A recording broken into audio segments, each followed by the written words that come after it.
Etop Ikpe, welcome to the African Tech Roundup, man. Hey, thanks, Andili. Thanks so much for having me, man. Really good to be on the show. Really awesome to be here. I'm sure it is. At a time like this, sir, you're riding high at the moment, aren't you? Series A closed. Congratulations to you and your team at cars45.com. Thanks so much. Some of these things, this is kind of where the real work begins, right? So I think from our experience, it's really about doubling down and delivering on what we promised, and that's pretty much our focus. It's just creating the value that we've seen and being able to develop the market as much as we believe it has the potential to do. So I put my neck on the block last week on the show. I shared with the listeners the reason why I'm bullish on your startup and its potential is because I think it speaks, and correct me if I'm wrong, and to me it speaks a lot more directly to a real pain point, that people are experiencing. It doesn't feel as much as a solution chasing market, right? It feels a lot more organically. Hey, come on. Every other person I know in Nigeria who's ever had to buy a car has experienced the pain point your business addresses. Hence, I'm pretty certain it should do quite well if you guys execute correctly.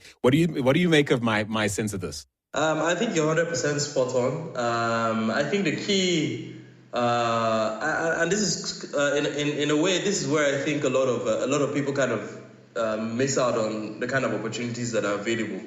And for us, it's really just looking at, an area or an industry that has a lot of potential in terms, and I mean not in terms of just the market. The market already exists. Cars have been sold for years, and we, like you mentioned, everyone pretty much has a big problem around, how they do this. And if you look at the kind of people who regularly, the kind of people who own cars in Nigeria or in Lagos, and when it comes to and what they do on a regular basis, how they spend their money, where they go, what they read, and then when it comes to selling their cars, most of them are being forced to basically deal in a segment of the market that they normally would have no kind of interaction or business dealing with. And that shows that there's a need to sort of bring in a lot of professionalism, a lot of service quality, and basically bring in a lot of transparency into the industry. And I mean, it's not easy, it's not pretty, but it's valuable. And that's pretty much what we're after, creating value. So we're going to come back to Cars 45 because we've got listeners listening to us from all over the world. Some may not be entirely unfamiliar with Nigeria as a country, never mind the e-commerce scene, and perhaps even scratching their heads at what does he mean? Like, what does Andile mean when he says pain points? Or, what does Etop mean when he says there's a lack of professionalism? So I'm going to let you paint a picture a little later on in terms of what it is exactly, like what are the problems you guys are addressing and how you're going about addressing them for people who are looking to buy and sell cars in Nigeria. That is what Cars 45 do. In case you've been living under a rock, what are we talking in terms of the funding you guys landed for your Series A? I mean, you mean in terms of focus? Oh, no. In terms of like, what did you land cash-wise? Oh, $5 million, basically. 5 million, yeah. Put us in context. What sort of runway does that buy a company like Cars 45? I mean, it's very different from various industries. But I think for us, it's anything that would basically take us to a position where we're more or less we've more or less covered. Where we're in every major city in the country. We're in every major town in the country. We're a household brand and name. And our plan is to basically achieve that in the next 18 to 24 months. Okay. So in African terms, that's quite a burn rate. But again, we're going to come back to Cars 45. I keep getting dragged back. I want to talk about your sort of the origin story. What led you to where you are now? For those listening who aren't familiar with your entrepreneurial resume, former commercial director at Conga, which is easily one of Nigeria's larger e-commerce platforms, if not first or second.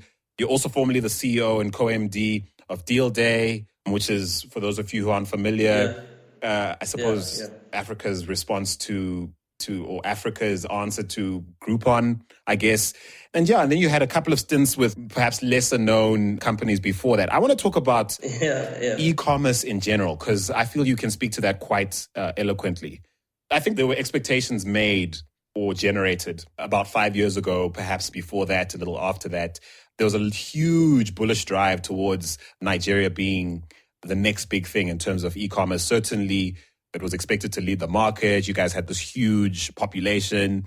The adoption of the internet and mobile seemed on the rise. It just seemed like e-commerce was going to be this huge thing. Rocket Internet, of course, sinking millions into startups in the space through Jumia and that massive group of companies. What did we all sort of get wrong in terms of our enthusiasm for the scene? And what do you think was accurate in terms of what people projected would happen in the space? Okay, so I think first thing, I'll focus on what was accurate. And what was accurate is very obvious, right? There's been a huge adoption. It's become a mainstream product for most people. So people who have used it haven't gone back. We've begun to see a lot of verticals and a lot of other sub-businesses. The logistics industry is becoming much more mature. There's also a lot of development around that space. There's a lot of development around payments. So you can see like e-commerce has then led to a birth in payments, it's basically stimulated the entire ecosystem. So I think in terms of, is there a potential there? Yes, of course, that has been answered. Is it growing? Yes, it's still growing. So I think on the other end, right, number one is in Africa, and I say this across, and I don't think it's different from any major industry in anywhere across the globe. It's always a long-term game. And I think the big mistake was a lot of people assuming that, with the kind of challenges and infrastructural problems that we had, it was just going to be an overnight success without necessarily any kind of changes. And sometimes some people, if you look at it in context, right, Jeff Bezos has been at the helm of Amazon for 20 years. And if you look at the first 7 years of the Amazon business, there was a rise in the share price. After the first 4 years, and then post dot-com crisis in late 90s, the shares tanked, and it took almost another 5 to 7 years before you began to see a rise in share price. Now, all what you've mentioned in terms of Jumia and Konga are literally 4 or 5 years old. Right, and looking at it from that context, and let's even bring another industry into perspective that has done a lot in terms of kind of development and delivering on the promises. In Nigeria, we look at the telecom sector, and of course, companies like MTN, Airtel, Globacom all had a huge role to play in kind of everyone knew there was a huge potential. There were a lot of people that weren't kind of connected to any kind of telecommunication system. And so there was a lot to do in terms of developing the infrastructure and basically being able to deliver value in the company. And I mean, MTN started in Nigeria in 2001. And correct me if I'm wrong, but at least from what I know, about 2 years ago, they probably declared around a $1 billion profit, from... Thereabouts. Yeah, exactly. And so I think the difference, though, Etop, you have to admit, is that we were sold that expectation. The public, and indeed, I think fans of or casual observers of Africa's tech and even innovation scene didn't manufacture this enthusiasm. It was promoted quite, heavily. This notion that things would happen and things would happen fast. And I'm not anti-enthusiasm. I just, on this show, people have come to expect a fair deal of pragmatism, right? Where it's like, there's no doubt that we are this amazing potential as corporately, as a continent, and of course individually as various markets. But I do feel like sometimes agendas get in the way of getting true insight to people who are looking for it. Yeah, and I completely agree. But I also don't think that, Nigeria hasn't had, we haven't had a worse economic situation like we've had in over 20 years. And that happened to be at the very nascent stage of e-commerce development in Nigeria, and so that also had, I think, that for me, that had the largest part to play in terms of the decline of the perceived decline in industry, and that's basically the consumer index. There's not one industry in Nigeria that didn't see a decline over the last 2 years. That hasn't taken a hit. Yeah, everyone from the auto industry, every single business has taken a hit. So I don't see how it's possible for a consumer-based industry to be immune to something like that. And the question is, where the judgments need to be made is basically if we begin to see an inclination in the economy, which is beginning to happen, will that cascade across the e-commerce industry? And one key thing I said is, look, isn't it quite funny that, regardless of what happened, there wasn't any major e-commerce company that actually shut its doors or basically folded up. So regardless of how difficult it was or how challenging it was, somehow they've all been able to get through the difficult situation. And I think it's been a great time in terms of innovation, and you've seen a lot of changes across the board. We have seen the likes of Groupon sort of turn tail, and basically admit defeat and that kind of thing. And to me, this is it. I like what I'm hearing from you because there's this admission that the businesses being built in the e-commerce space, these are future plays on many levels. Would you agree at very least that, for example, despite all the advances we're seeing in fintech, mobile money, e-commerce, even mobile adoption, we still trail the developing world in terms of the levels of adoption that make the addressable market substantially as interesting as the developing world. And in a sense, we're getting there and we will get there. And in many respects, Okonga or Jumia represent the type of well-capitalized e-commerce platforms that are prepared to wait it out. Except that's not what we were sold at the beginning. I realize that now, looking at it, that's my analysis of the situation. But that's certainly not what, I'm sure a lot of VCs and investors looking on were being sold as a story. I think without the economic recession, you would have kind of seen that same level of, you would see, I don't think there would have been any kind of, you would have seen any kind of growth dialed down across the board. No, I think you'd have seen that sustained level. But I think if you look at sort of like the Indian space, right, and you look at like Flipkart and Snapdeal and what's happening there, I think in terms of sustainability, all models would eventually have to have changed at some point in time, and certain things need to have been done. Of course, for the market to have scaled as quickly as it did, a lot of money needed to go into basically building out the awareness and offering all sorts of incentives to customers to basically adopt the model, because we're trying to get a lot of people in. And I like I mentioned, I think, the economic recession, and that largely affected even a lot of other countries across Africa, that had a large role to play. I think without that, you would have seen a lot of growth. Now, would this growth have resulted in, profitability? Maybe not. Maybe just sustained growth levels.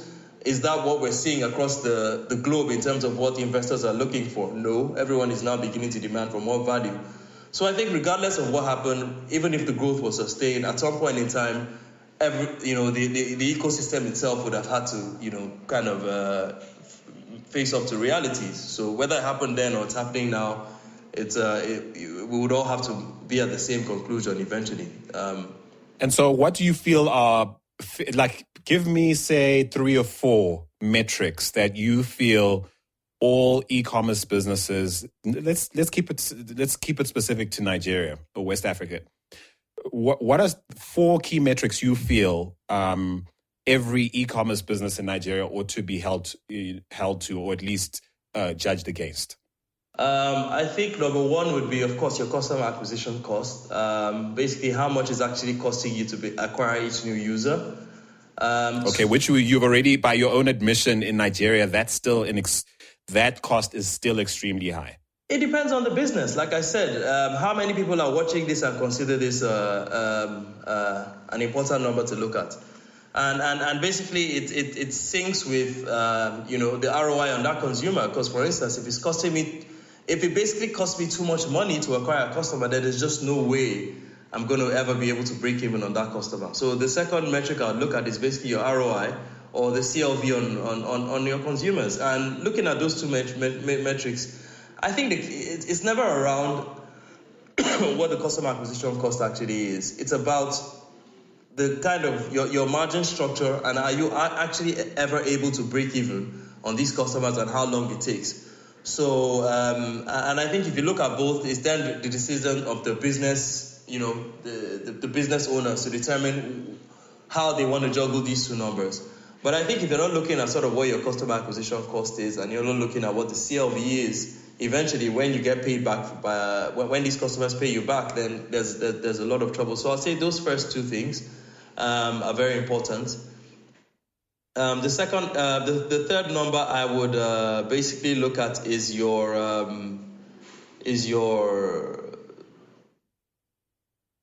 Twitter following. Yeah, sorry, it's the churn rate. Is your Twitter? Yeah, it's the churn rate. I'm being tongue in cheek here. So your turnover. No. Your churn rate. Basically, how many people are leaving. Your turn rate. Your churn rate. How many people are leaving your platform? Because of course everything is all about and that's a very good determinant around kind of the quality of service that you're delivering. And it doesn't matter if you're acquiring everyone that's around you. If you're losing half of them, then it means that you're going to be back to square one in around the same time. So looking at the churn rate is also super important.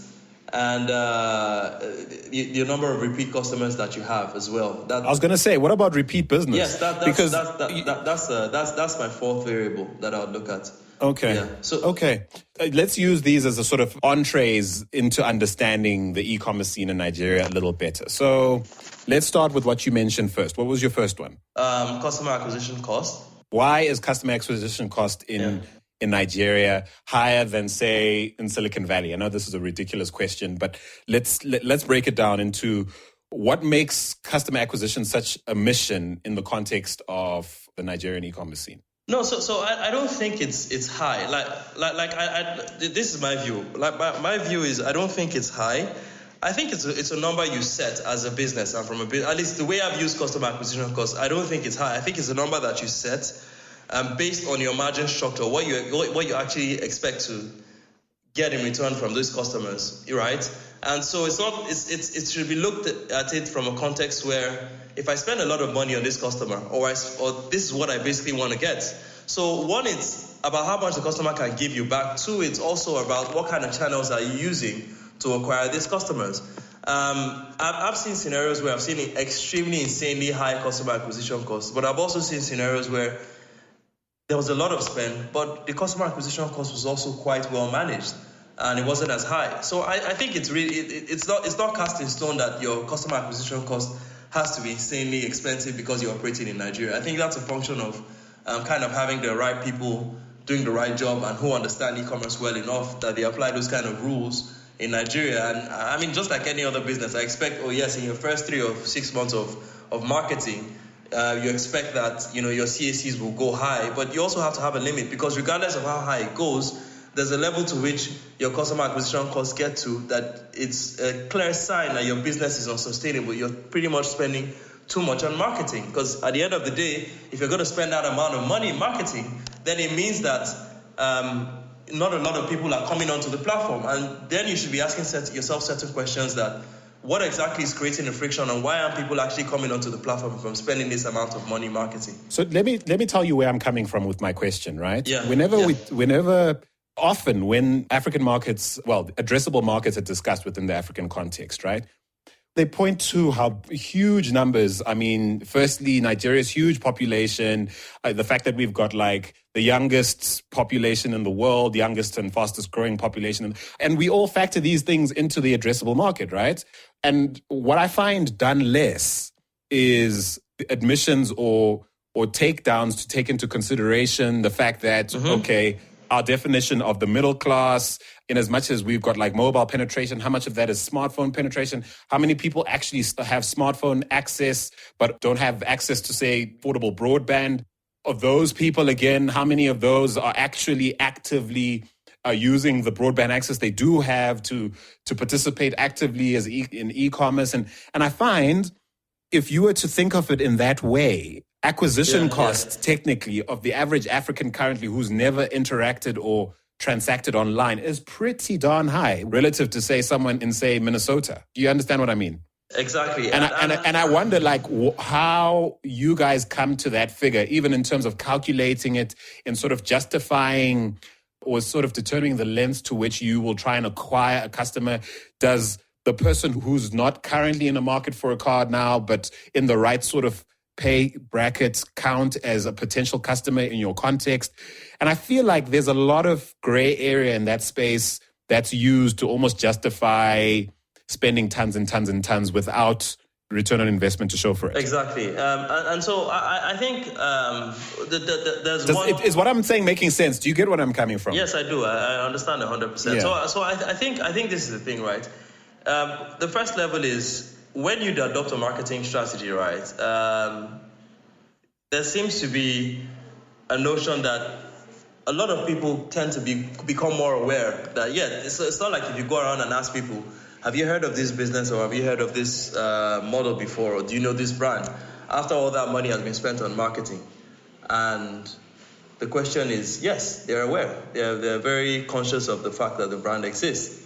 And so the second level is, so if they're aware, then exactly why aren't they converting as they should? Now, let's take a step back and look at the successful companies that have existed, and in the African context or in the Nigerian context, and look at the keys to their success. And maybe in a sense, maybe we as e-commerce guys have been maybe a bit too arrogant of the people who have actually had success in regular businesses in the past, and kind of figuring out and looking more structurally at the models and trying to identify how exactly did they make it happen. These are the same businesses that existed in the West and did very well, and they were able to come, study the market locally, and actually deploy strategies that made these businesses fairly successful. And I'm talking about things like Heineken, Guinness, Coca-Cola, even MTN in Nigeria to a large extent. Now, right. let me take MTN as one example. The way MTN distributes its business, everything from the recharge cards they sell for people to actually top up their phones, to SIM cards, every single thing. The way it's done is very different from what's being done in South Africa. And MTN adopted a very FMCG style distribution model, where they were redistributing through they literally went and picked up people who had never been in the business before but had distributed other products, and they were working through them as resellers. Because one of the key things was getting the product to, because they understood that they were trying to reach the mass market, they were trying to reach the mass consumers, and they understood that the product was actually something that needed to get to the mass consumers. Now, if MTN was going to spend all that money basically trying to manage that distribution chain themselves, they knew it was going to be. So what did they do? They basically focused on the distribution strategies that the existing successful FMCGs, i.e. P&G, all these other companies, Unilever, that have done great work in distributing their products across, and they adopted the same strategy. Now, I think in hindsight, I'm also responsible. I'm part of the sector. I'm part of the ecosystem. Was because we expected a lot of people to come onto the platform, right? And that happened. It's not like it didn't happen. People came onto the platform, but the conversion strategy and breaking the trust factor, the comparison to how many people are actually aware of the product, how many people are basically a lot of people thought Amazon would happen overnight. That's just the truth of the matter, right? I mean, at the end of the day, there was an oversimplification of what it takes to succeed in Africa. At anything, and e-commerce was no exception. Exactly, and I think with that in mind and with that said, that is where redefining strategies come into play, and sort of like ensuring that the entrepreneurs at the back of the business are the ones driving these constantly evolving strategies, and ensuring that they understand the market, and they're always developing business models and strategies to basically adapt and move along with the market, especially from what they see. Because unfortunately, there isn't anything like that. there usually isn't any kind of existing data or existing models for you to rely on. And so a lot of things you're going to be doing is basically looking at how the market is currently reacting and making a lot of changes to your business to basically fit how the market is speaking. And so I think if you look at the general market, right, in Nigeria and say, okay, what are the things, how are people buying clothes, how are people buying mobile phones, what are the price points that people are doing these things at, and that is modeled on your e-commerce website, and you say this is how you want to do it, there's still a part to play in terms of, kind of breaking that trust factor and being able to move people to a point where they feel I think how many people have you heard have how many when it comes to content consumption, right? Mm-hmm. Right. I don't think I've ever really heard anyone complain that, well, we set up a website in Nigeria and we're distributing content. And this is when I mean consumption, I mean just people go on there and read the content. Just read the content, right? And you find situations where, oh no, we haven't seen any kind of growth, or there's a problem with that. So you find that there are a lot of people who actually, go to the internet and consume content, use Twitter, use Facebook, regardless of what has happened with Twitter, dwindling across the globe, is growing in Nigeria, Instagram is growing, so is Facebook, and every single other content consumption. But when a second layer is added, which then comes to activity-based interaction with your platforms, and you want to lead them through a product cycle, and you want to get them to do certain things, that's where all the friction exists, right? and in developing your customer acquisition cost, you have to figure out what are you going to do to mitigate against all this friction that occurs on the platform, right? And what are the realities that you're going to have to basically develop to ensure that when you're deploying your marketing budget, people are going to know about your brand, but how are you actually going to get them to eventually close this transaction with you? In some cases, it might mean that you're going to do something completely out of what, is Silicon Valley normal in terms of an e-commerce startup. Yeah, exactly. And perfect. Exactly. Yeah. And you put the words right in my mouth. I was looking for the most... I had to make one up because... I was looking for the friendliest way to say this. Exactly. I was looking for the friendliest way to say it. But the truth is, in some ways, you might not be able to explain this to your investors because they will never understand what you're trying to do, especially if you're getting funding from outside of the country or outside of Africa. You might never be able to explain it in a way where they will understand that this is actually what it's going to take to get them to succeed. So you have to be able to figure out a way to help them understand what it actually takes to succeed. And so it might mean taking it. Yeah, go ahead. Yeah, and at Etop, the reason why my heart is full listening to you, and I don't.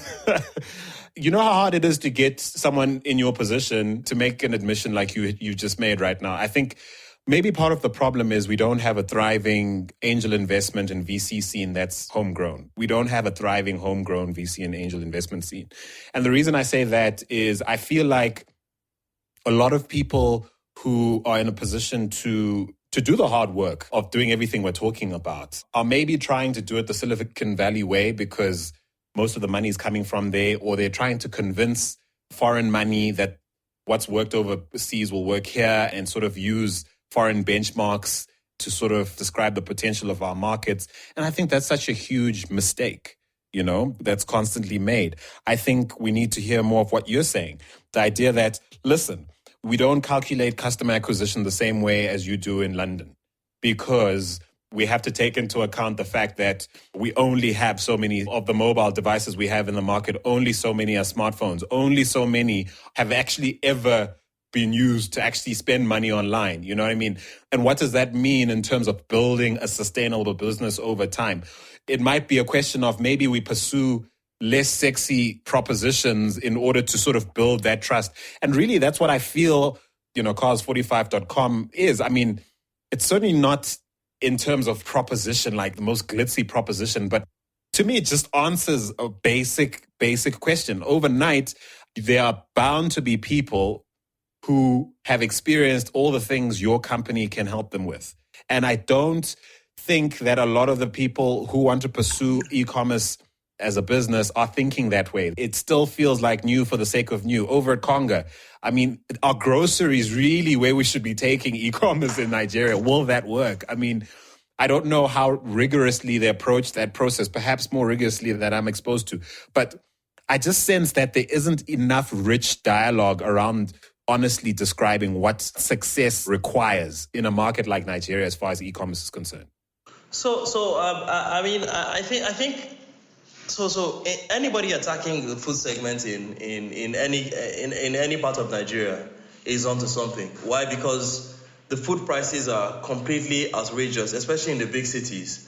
And the variance between where the food is actually produced and how much is actually eventually sold in the market, it's not, you can see clearly in black and white, the price variance is insane. And there's a huge problem between, being able to successfully solve how you can deliver food to people in the urban areas where you have huge population density at affordable prices, and these are the keys to actually reducing the poverty levels if you can reduce the cost of food. So I personally think anybody attacking the food segment is on something. Now, the key thing is, are we talking about, I'm not in a position to understand, I'm no longer in a position to understand the exact strategy that Congo is deploying, but I think the goal has to be around ensuring that the prices, which is the most important thing, are right for people, right? Because that's what people are most concerned about. And if you're able to crack the pricing structure around it and say, listen, because you're coming through me, you're going to get it X less than you would get it anywhere else, and you're still able to get it fresh. So Nigeria is not, I wouldn't say we're convenient. Like, people are going to say, oh, well, because it's much more convenient, I'm happy to pay more. Yeah, no. So because it's actually affecting their bottom lines, right? They're not at a place where, there are a lot of options for them in terms of additional income. So if there was a way for them to save more money and get these products, and for you to do that, it means you also have to address the entire supply chain, which, of course, as I said before, is not a very sexy thing to do. And so I think look at the real problems, right? Nigeria is a problem that has, like, a country that has issues around power and energy. We have issues with security. We have issues with affordable food and things like that, and job creation. And so I think if you can apply technology in a way where it makes water more accessible to people, you have $1 billion opportunity there, because there are a lot of do you ever think, Etop, with all the energy you've spent, like at Conga, at Deal Day, and now at Cars 45 and all the other places before that, do you ever wonder that if you had targeted something perhaps less sexy, like you say, do you ever wonder what things might have looked like for you, your career, in terms of the traction you've developed as an entrepreneur, the success you've developed? Have you ever wondered what things might have looked like if you had applied your energies to, like, perhaps a less glitzy problem, like you say, like water supply or power, for example? Have you ever thought about that? I think personally for me, it's always been about self-discovery, right? Right. So I think the more I realize, the more I know, the key to solving the problems on the continent are with lives of people like us. And if we're daring enough to take on these challenges, and we keep relying on the government and keeping, complaining about the inefficiencies of the government, then we have to also kind of look and begin to think about the key responsibilities we have in applying, as opposed to being on the side and criticizing, actually applying the entrepreneurial skill and business skill that we have to solving some of the realer problems on the continent. And I personally believe, I don't think it's about me, myself. I think it's a larger calling on most people who really believe they're innovative. And I think there's a huge gap around. I always think that even as an entrepreneur in Africa, you always have to think about the social side of what you're doing. It can never just be about money. You have to remember that everything you're doing has to be around, empowering people and creating more jobs and getting people out of poverty. And I'm also, and for me, it's a self-discovery phase, and I think the more and more I delve, and at least I think all my experience has given me a great understanding of what the real market is like and what it takes to build businesses and what it actually takes to, get people to adopt certain things and adopt certain technology and how all this happens. And I think it's also given me the confidence to realize that there's some things that we can do. One of the biggest challenges you find in being able to deliver excellent service delivery, which is eventually what makes people stick in an operational business, is because you're not at a place or position to determine how excellent the service you can offer is going to be. You're never going to be. And the larger your company is, you don't. And the more the larger your company gets, the more difficult it is to be able to set certain standards across the board. Now, unfortunately, we also don't have a system where most of the people who actually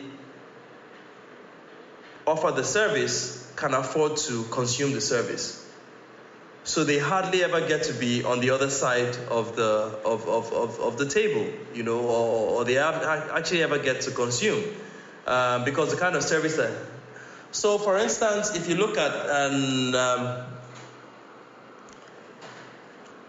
perfect, exactly, or know what it's like to walk into a fairly decent phone store and you purchase a phone, and because on the fact that you're working in an Apple store means that you're probably buying your phones on the black market, or you're dealing secondhand or used phones. That's probably what you buy. So you never really understand sort of the experience that needs to be delivered. So that's also something that a lot of people need to think about in terms of, and also why you also need to look at the kind of incentives you offer to your employees. So you empower them in a place where they also can be able to sit on the other side of the table, and that's how you graft in a way where they understand the absolute importance about offering perfect service, because they then understand, how important it is to receive excellent service. Now, going back to what I said, you can be perfect in determining what the CLV should be, and you have great LTV and CLV models, so your ROI is perfect as well. However, there are no kind of calculations or no kind of analysis or no fancy product modeling sessions or whatever that can basically build that can basically help you define your process where you have 1,000 employees and some guy who is 2,000 miles away is able to offer fantastic service, and that is usually where the churn rate goes to hell, because most of the time it's at the end, and those are the people who usually interact with the companies, and it's the very little things, right? The empathy you show to a customer who is grieving, the absolute very little service that can be applied, little things that can be offered that you just expect to get most of the time. So a lot of businesses, I think, have to focus on ensuring that you incentivize and you build this constantly in the minds of people, and your company in its entirety, to ensure that they deliver on this service. Because you will find a lot of people will leave, and people come into the platform, you acquire them fantastically, they do have a great CLV, but what happens is drones and drones of them are leaving the system. So they interact with the system once, twice, 3 times, and don't forget, as you get larger, right, more people come onto the platform, and then it gets to a point where they get bad experiences, and they begin to share these bad experiences. So rather than promoting your brand, they're actually then, basically, yeah, exactly, and then that basically drives up your CAC, which makes your LTV and CLV much worse. Because the same adverts that you're doing, when people hear your adverts, it's the people that hear your adverts are saying, nah, those guys, they're messed up.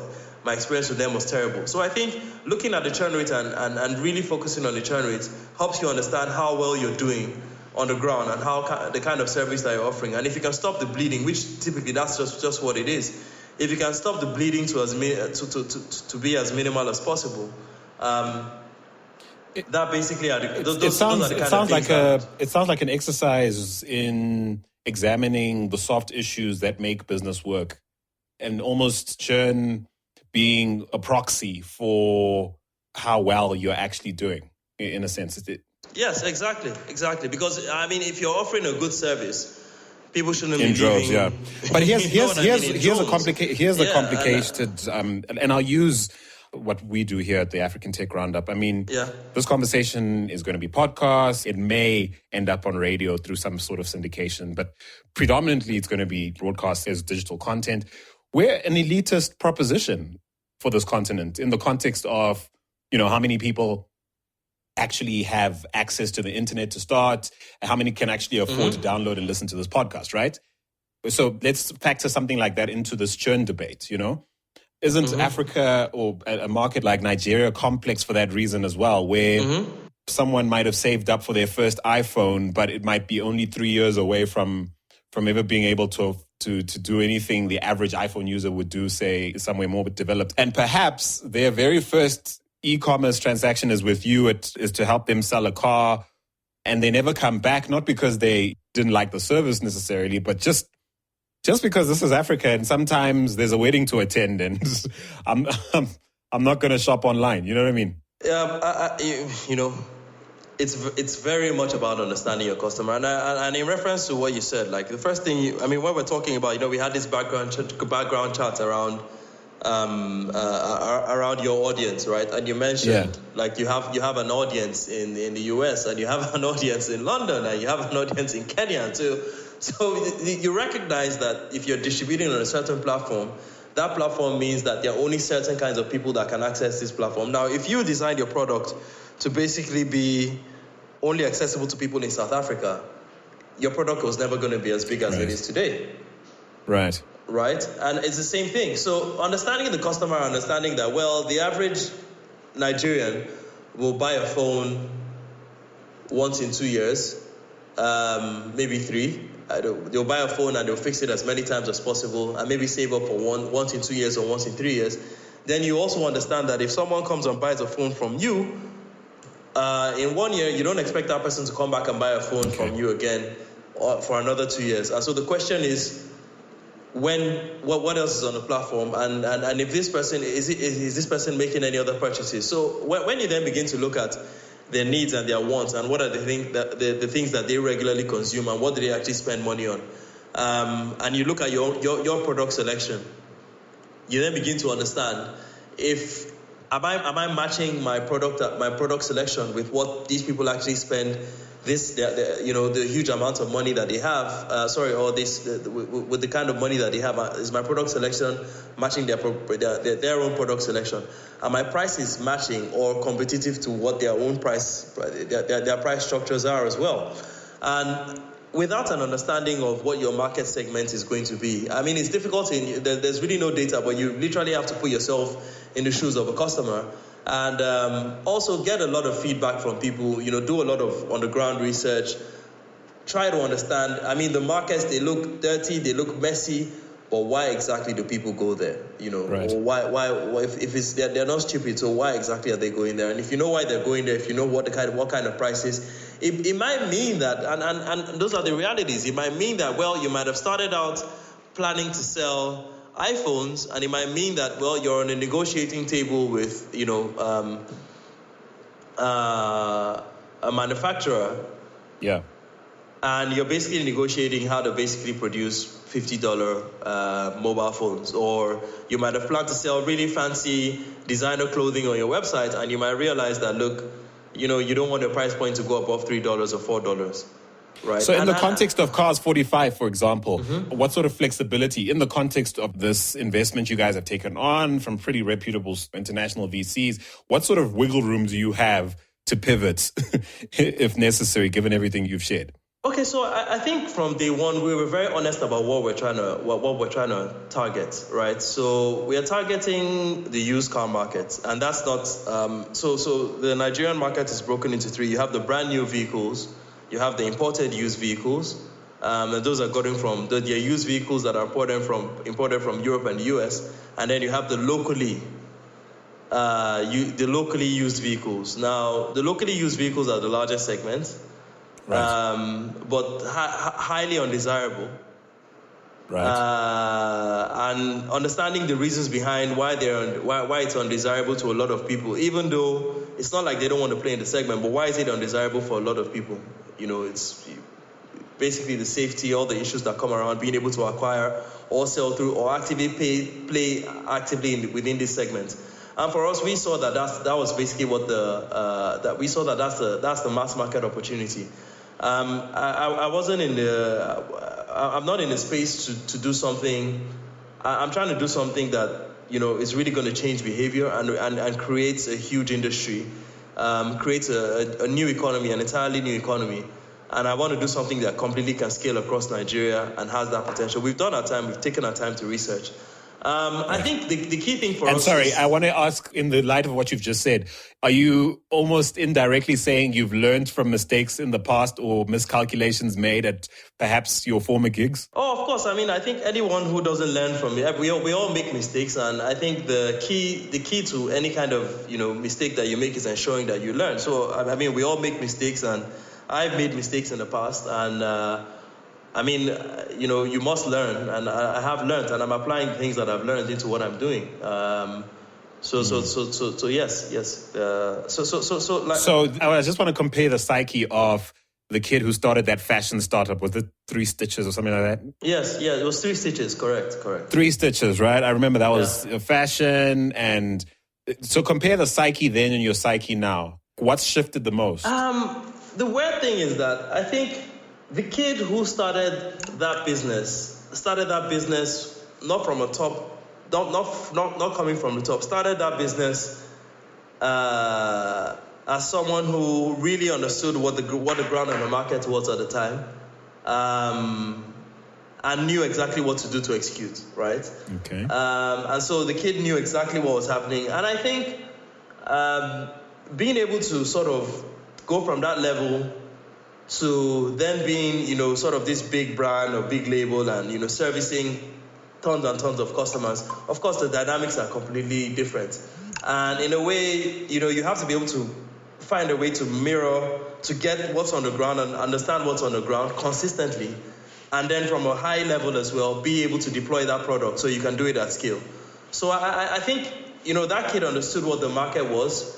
In my other roles and my other where I had opportunities to basically do things on a much larger scale, I would say that helped me as well to then understand how to deploy these things. So I think I'm really a product of my experiences, right? So I wouldn't say there's one better me or another. I just think it's a you go through life in different ways, and everything kind of adds up to make you who you are. So what's interesting to me as you explain that is this rather annoying stereotype that I even catch myself caught up in sometimes, where in looking at entrepreneurial history of someone like you, I'm kind of looking for when MIT or Harvard made an impact, and you know what I mean? It changed you from the small-time thinker to this global thinker, thanks to this Ivy League education and the network it gave you. And what I'm fascinated by, just looking at your CV or just having interacted with some of the businesses or covered some of the businesses you've worked for, there doesn't seem to be that thing. What you're saying is actually quite true. There seems to be validation for what you're saying, that your university, after you left the great University of Lagos, was the university of getting it done. Yeah, exactly. Yeah. And I mean that I'm saying this for all our African brothers and sisters across the diaspora, many of whom will never get to attend an Ivy League, and many of whom think that that's what's key to success in this business. Yeah, I mean, I think we should never underrate the importance of getting like an Ivy League education. I mean, I think that kind. Well, I'm undermining it right now. So we should never basically take that, Harvard. Take that, Princeton. No. You're absolutely right. I'm not here to sort of smash that. And I've met amazing people, and with very few exception, especially, and it's usually a character issue, you can sort of sense the quality of what you glean when you go to places like that. Yeah, but so I'm not taking it away from them, but yeah, you carry on. So I think first thing is look at the landscape, right? Tech companies are not the first companies to attempt to do business in a country like Nigeria, right? There have been successful businessmen for many years, and there are consistently successful businessmen and women, And these people from Dangote to the lady Miss Salakeja to Femi Ote, all these people even Tony Elumelu went to school in Nigeria, and so did the guy in charge of Access Bank and Jimovia for Zenith Bank. I mean, there are tons and tons of people that you would call who never really had, any kind of Ivy League education. Maybe at later stages in their life, they did go to get some kind of refinement done, or I don't know. But I mean, the fundamental around how they needed to succeed didn't have anything to do with what business school they went to. And I think it's also a function of the education you get and how you apply that to what economy you're actually going to play in. So I think, if you look at an advanced economy, right? And so what does the role of sort of an Ivy League education do for you if you're going to be in the US or you're going to be in Europe? And so what does that actually do for you? And then bring it back to Nigeria and say, okay, look at the level of success that we've achieved, right? Look at the kind of successful businesses that have existed. How many of these people can be tied to XXYZ, right? And so you realize that it does seem like, when you look at it from that trend, it does seem like people who actually have a large level of success tend to, kind of need to understand how things happen on the ground. And mixing that, with a team of people who can help you, build your company in a way where you also have the Ivy League things in there as well. But I think the fundamental need to succeed in Africa and in Nigeria has a lot to just knowing what are the right things to do across the board, right? What are the things that you need to do to succeed? And I'm not throwing this out in the air. I'm saying, look, do research, look at all the companies that have succeeded in the past, and what are the key traits that you see amongst them? What are the key things that you see amongst them? Even from a tech perspective, look at InterSwitch. What are the key things that you see? What's consistent across these companies? I would say the key thing is always addressing real problems. Yeah. I agree with you. I totally agree with you. And which is why if I had money to bet, I'd bet on your business. I certainly would. I can certainly not say the same for the other e-commerce startups you've been involved with. So that's saying a lot, so I really do feel like that's a very underrated aspect of what it takes to succeed. Have you assessed how well your venture, meets a need? And I feel like a lot of the time there are a lot of great ideas, and I'm not saying people should stop dreaming or stop thinking or stop being creative. But if it's commercial success and it's the kind of success that'll move the needle for the continent corporately, we need to start concentrating on stuff that we actually need. You know what I'm saying? Yes, exactly. And I think that's basically what's going to drive. I think that, maybe numbers haven't been shared. At least the advantage I've had is being in there.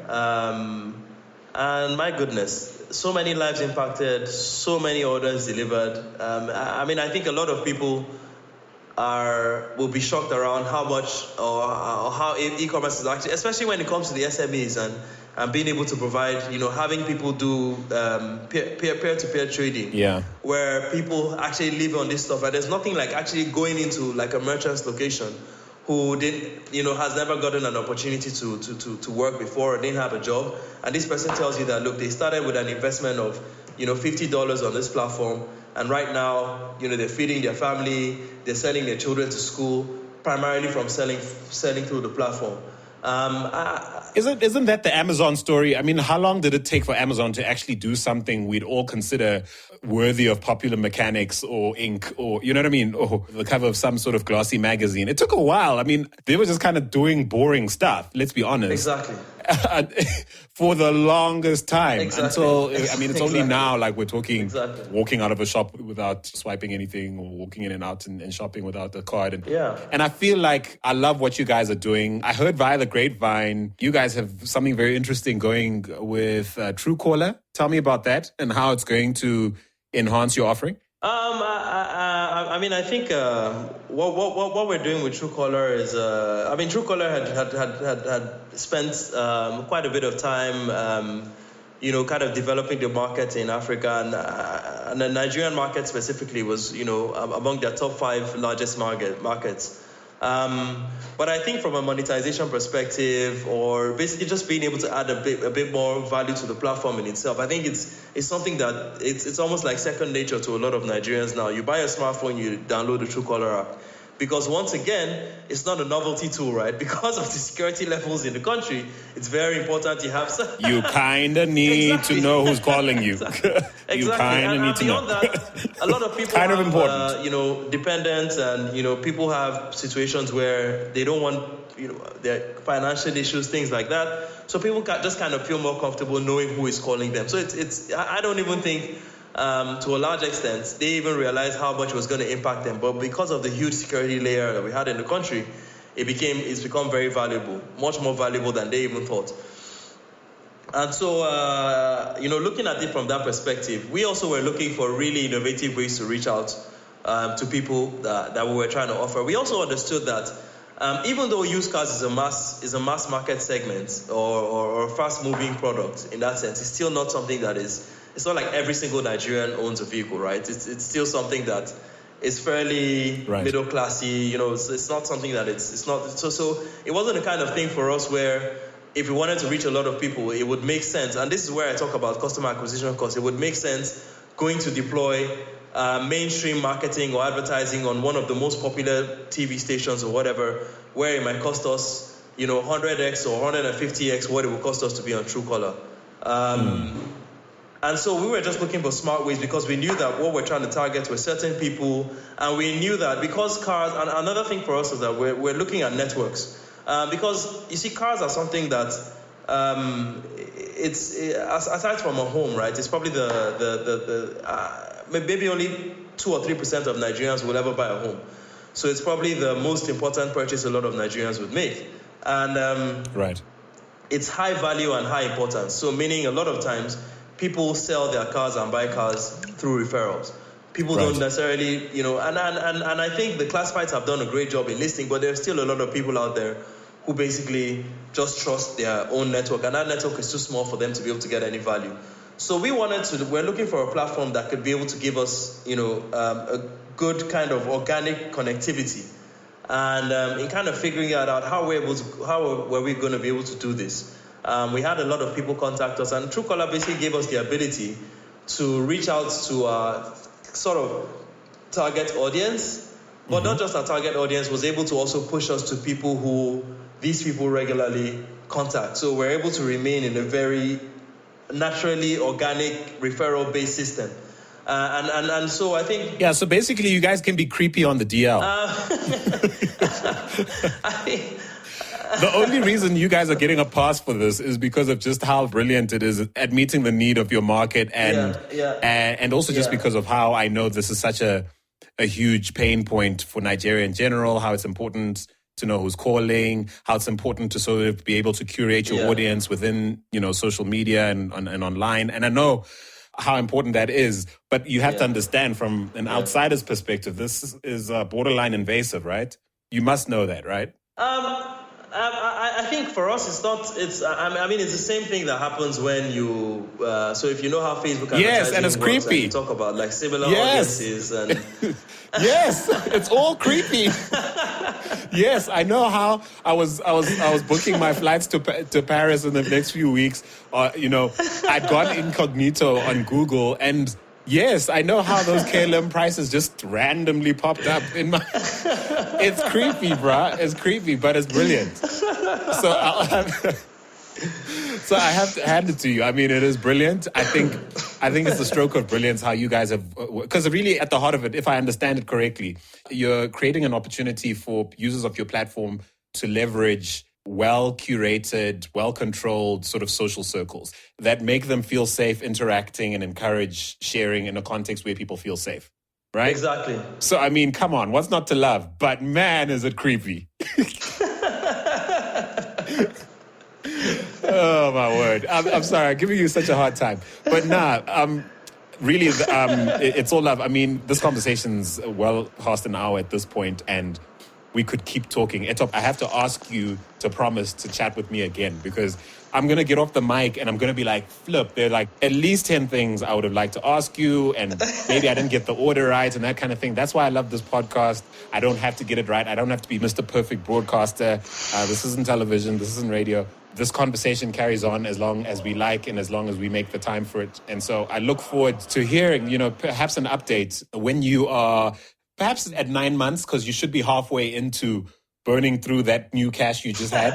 And yeah, it might be nice to catch up with you and test some of the ideas that we threw around today. Yeah. And just ensure that we're not, if we're thinking of a pivot at this time and see what we have to say. Yeah, exactly. Definitely. So, man, I think we should leave it here, man. Your first time on the African Tech Roundup. I hope it hasn't been too painful. No, it's been amazing. I mean, from our pre-conversation up until now, it's really amazing. I think. I should start taping those too, because people always say, Andile, you always say when you're saying something off the mic, or because I do that. Sometimes it's like this, it's an exclusive sort of vibe I throw out. It's like some reverse shade where I'm like, well, in that conversation y'all didn't get to hear, But that pre-conversation is easily just as insightful and as deep as what we've just had, if not deeper. And maybe next time we meet, I'll turn on my mic right away. You certainly have Truecaller on all the time, so I think we'll be even. Etop Ikpe, CEO and co-founder of Cars45.com. Thank you so much. Thanks so much, Andide. Yeah. Cheers, man.